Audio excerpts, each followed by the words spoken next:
Oke, assalamualaikum warahmatullahi wabarakatuh. Semangat pagi teman-teman. Hari ini hari Sabtu, tanggal 10 Januari 2026. Hari libur ya, tidak ada market buka, jadi tidak ada IHSG. Saya akan bahas mengenai batu bara. Jadi, Bahlil tegaskan produksi batu bara dan nikel tahun 2026 bakal dipangkas. Nah, ini berita bagus atau berita buruk buat para pemegang saham batu bara? Harusnya ini menjadi katalis positif ya supaya harga bisa balik lagi, naik lagi ya. Kalau dilihat dari harga nikel, harganya nikel sudah tembus 17.700 USD per ton. Jadi sudah mulai merangkak naik, yang awalnya oversupply jadi turun drastis, dan ini sudah merangkak naik kembali, dan ini bagus ya untuk emiten-emiten nikel. Pertama, cadangannya juga pasti akan lebih baik. Kemudian harga juga akan lebih baik. Ketika harga lebih baik, nanti profitnya juga lebih baik. Produksi tidak terlalu besar, tapi keuntungannya bisa optimum. Sehingga menguntungkan juga buat kita sebagai produsen supaya tidak gampang habis secara cadangan. Nah, ini juga menarik terhadap batu bara. Karena kalau dilihat harga batu bara ya segitu-segitu aja tuh, di 107 dolar ya per ton itu di 1 tahun terakhir. Padahal sebelum-sebelumnya ya sempat tembus 200, bahkan sempat 300 gitu. Nah, kalau kita bisa maintain di angka 150, 140, itu menarik ya. 2022 mungkin nggak bisa dijadikan pattern lah 2022 2023, tapi 2024 sampai akhir ya, ini ya 150 140 itu seharusnya bagus buat emiten-emiten batu bara. Jadi menurut saya ini langkah positif untuk Indonesia, walaupun sebenarnya Cina lagi gencar-gencarnya berproduksi terkait dengan batu bara. Nah, tentu juga akan berefek ke emiten-emiten batu bara. Bisa jadi akan terkoreksi dulu, dan bahkan sekarang itu sudah terkoreksi, artinya base productionnya sekarang itu sudah menjadi tolok ukur ya, kuartal 3 kuartal 4 mungkin itu menjadi tolok ukur nanti di 2026, semoga saja. Tapi kalau lebih rendah lagi dari situ, kita hanya berharap dari kenaikan harga batu bara. Dan posisi per sekarang atau per hari ini untuk emiten-emiten batu bara juga masih struggle di harga. Terus yang lain-lain juga ada tin, ini juga naik. Timah tembus 43.750 ini 1 tahun terakhir, dan sudah mulai naik ke atas kondisinya. Buat Indonesia sebenarnya sebagai negara komoditas ini menguntungkan, cukup menguntungkan.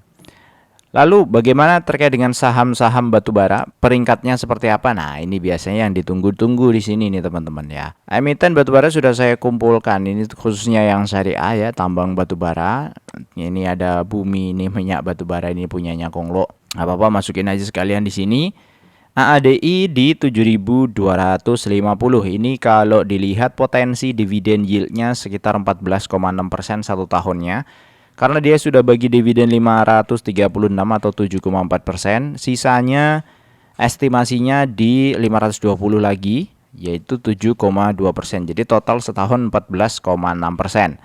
Ini dimana dividen payout rasionya dihitungnya 70%. Ini ada disclaimer on, karena tidak sesuai dengan informasi di PUPS-nya. PUPS-nya sebenarnya 45%, cuma kalau saya masukkan 45%, kondisinya final dividennya kecil sekali. Dan biasanya Adro Group tidak seperti itu, khususnya untuk AADI, di mana AADI itu sebelumnya jadi anak usahanya Adro atau Alam Tri, yang sekarang sebutannya Alam Tri. BSSR setahunnya di 11,7% untuk dividennya, sudah bagi 8,9% atau 349 interim kemarin. Tapi ini dengan payout ratio 90. Saya nggak tahu nanti akhirnya bagaimana ya. Apakah lebih tinggi? Mungkin akan lebih tinggi. Masa interimnya lebih rendah daripada lebih tinggi daripada finalnya. Tapi itu bisa juga terjadi seperti itu. Intinya kita hanya bisa mengestimasi, kita hanya bisa menghitung, memprediksi, dan mengkalkulasi supaya kita entry-nya atau masuknya ke saham-saham yang kita target itu lebih nyaman dan tidak buru-buru, juga tidak termakan oleh berita-berita yang membuat kita FOMO atau panik ya. Terus yang ketiga ada Adro. Adro harga di 2100, ini kemarin naik 3,3%, harga wajarnya 2489.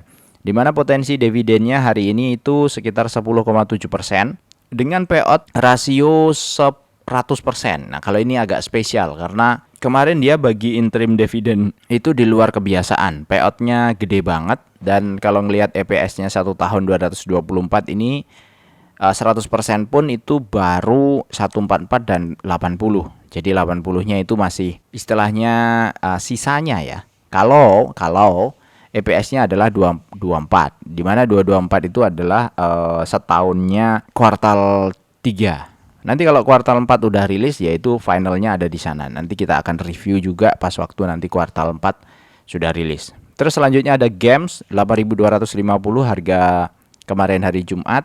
Harga wajarnya di 7.800. Jadi ini mulai dari Games ke bawah ini sudah di bawah 9% yield dividen. Tapi 8,5 ini juga sudah gede ya, 8,5, 84 untuk Hexa, Cita 7,9 ini juga termasuk gede. ITMG 7,5, PTBA 6,7%, ini juga gede. KKGI 5,3%, ADMR 4%, MCOL 3,6%, ABMM 2,3%, SGR 0,7%, MBAP 0,6. Kemarin ada yang nanya MBAP, dan Bumi 0% karena dia tidak bagi dividen, walaupun ini saham yang digadang-gadang masuk MSCI. Jadi ini harga targetnya Bumi itu di MSCI sebenarnya 272. Harga sekarang sudah 462, harusnya itu juga sudah tercapai target. Jadi kalau Anda mau masuk, pastikan Anda itu tahu apa yang Anda beli ya. Sekali lagi, setiap pembelian atau setiap keputusan, pastikan Anda itu tahu apa yang dibeli. Average harga atau average trading hariannya yang paling gede ada di Bumi 3,3 T, kedua ada di Adro, ketiga ada di AADI 62 miliar, dan yang lain-lain di bawah. Oh, ini 28 ada ITMG, PTBA 26, ada MR 151 miliar, SGR 13 miliar. Yang kecil-kecil ini kalau teman-teman punya capital agak besar, ya hati-hati aja, hitung-hitung aja keluar masuknya mungkin apa enggaknya. Terus timing dividen tentu di 2026 ini bulan Mei nanti final untuk AADI, Adro juga bulan Mei kemungkinan. Hexa masih lama di Oktober 2026 harusnya. Kemudian Games Desember ini sepertinya tidak ada ya, tidak bagi dividen. Kemarin sudah bagi itu Games 277. Sebentar kita lihat. Ya, 277 ya, 13 Juni 2025. Setelah Juni ini tidak bagi dividen lagi. Jadi sepertinya berubah dari kebiasaan sebelumnya, karena memang market juga lagi turun. Jadi manajemennya juga mungkin lebih ke azas kehati-hatian ya. Biasanya kan Desember dia juga bagi.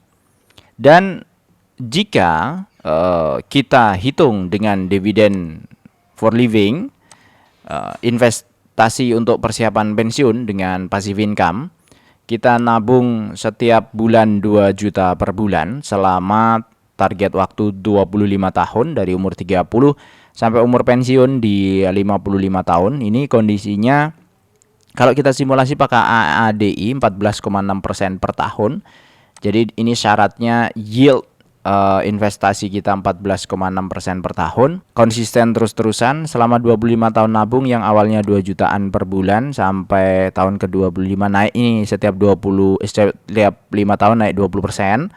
Jadi 2 juta 2,4 per bulan. Ini tahun pertama, tahun kedua gitu ya. Nah, teman-teman yang sudah biasa lihat file ini pasti sudah tahu. Dan akhirnya di tahun ke-25 capitalnya jadi 5,7 miliar. Dividen yang diterima 800 jutaan setahun atau 69 juta per bulan.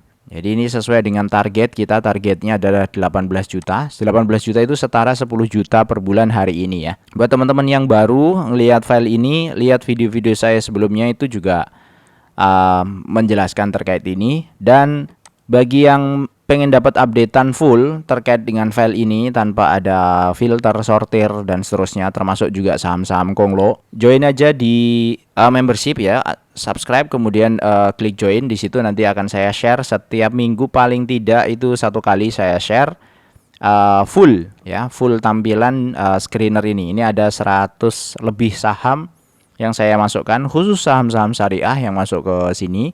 Yang non syariah nggak saya masukkan sini.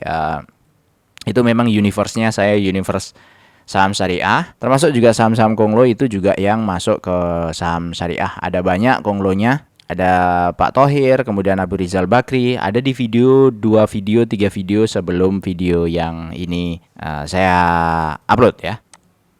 Lalu buat teman-teman yang pengen cari referensi yang sama, itu tinggal search aja di kolom search yang kecil ya, masuk ke Arif TW Saham Syariah. Kemudian search yang kecil ini, masuk ke situ, cari aja ya saham apa yang diinginkan. Misalnya mau review apa, PTBA misalnya. Nanti akan muncul PTBA nih, 2 minggu yang lalu pernah direview ya untuk PTBA. Kemudian misalnya apa lagi, KKGI misalnya, silahkan ya, 2 bulan yang lalu. Ini masih relevan karena biasanya saya selalu update tiap kuartalan. Jadi sebelum kuartal tutup atau sebelum kuartal yang terbaru rilis, data itu masih relevan dipakai. Hanya saja pricingnya saja yang berbeda. Dan pricing itu sebenarnya efeknya kalau dia tidak naik signifikan dari yang direview. Misalnya direview harganya 400 atau 200, sekarang harganya 210, jadi cuma beda 5% misalnya, itu nggak akan signifikan. Jadi Anda tidak perlu terlalu khawatir selisih itu, karena kita playingnya itu adalah long term ya, cukup lama, dan beda-beda sedikit, tidak ada masalah untuk saham-saham yang kita review. Saya kira cukup untuk hari ini. Buat yang pengen bertanya, pengen komen, silahkan di kolom komentar, dan jangan lupa di subscribe dan juga like. Wassalamualaikum warahmatullahi wabarakatuh. Sampai jumpa lagi di video berikutnya. Salam cuan.